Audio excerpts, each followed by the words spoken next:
ধৰালৈ আগমন ঘটিছে মা দুৰ্গাৰ। পিছে বজাৰ সমাৰ উকা, নাই পূৰ্বৰ উলহ মালহ, নাই বজাৰ সমাৰত গ্ৰাহকৰ ভিৰ। কাহানিও নেদেখা এক দৃশ্য। কৰোনা সংক্ৰমণৰ বাবে যথেষ্ট বাধ্যবাধকতাৰ মাজেৰে অনুষ্ঠিত হ'ব পূজা ভাগ। এইবেলি মূৰ্তিৰ পৰিৱৰ্তে ঘট পূজা। সৰগ ভাগি পৰিছে খনিকৰৰ মূৰত। কৰোনা সংক্ৰমণৰ ভয়াৱহতাৰ প্ৰতি লক্ষ্য ৰাখি ৰাজ্য চৰকাৰৰ সিদ্ধান্ত। পূজাৰ আড়ম্বৰপূৰ্ণ আয়োজনৰ অনুমতি দিয়া নহয়।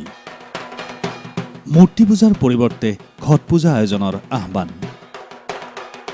সেইমৰ্মে জিলা প্ৰশাসনসমূহে জাৰি কৰিছে নীতি নিৰ্দেশনা। তাৰ পাছতে সমস্যাৰ গৰাহত ৰাজ্যৰ খনিকৰসকল।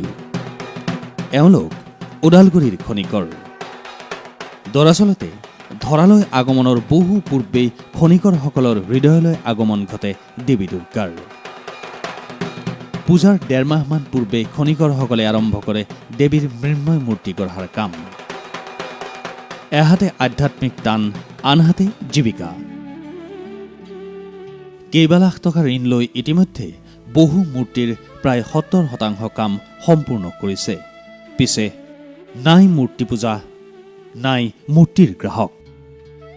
ওদালগুৰিৰ খনিকৰ বিজয় কৃষ্ণ পালৰ উপৰি তেওঁৰ লগত জড়িত ১৫-২০ জনমান সহযোগীৰ জীৱিকাও সংকটত।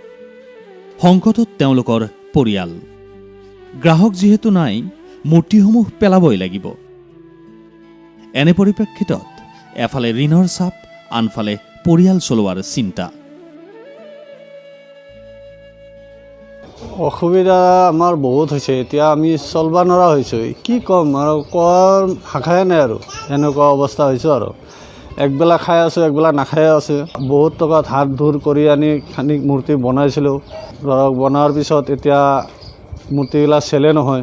এতিয়া আমি কেনেকৈ চলিম? ধৰক ৩,২০,০০০ টকামান ইনভেষ্ট হ'ল। তাৰমানে কাৰিকৰক পইচা টইচা দি মূৰ্তিৰ বাবদ চব হেৰি কৰিছোঁ। কিন্তু আজিলৈকে আমাক খৰচখিনিতো নহয়ে, মানুহক পইচা দিয়াটো বহুত কষ্ট হৈ গৈছে।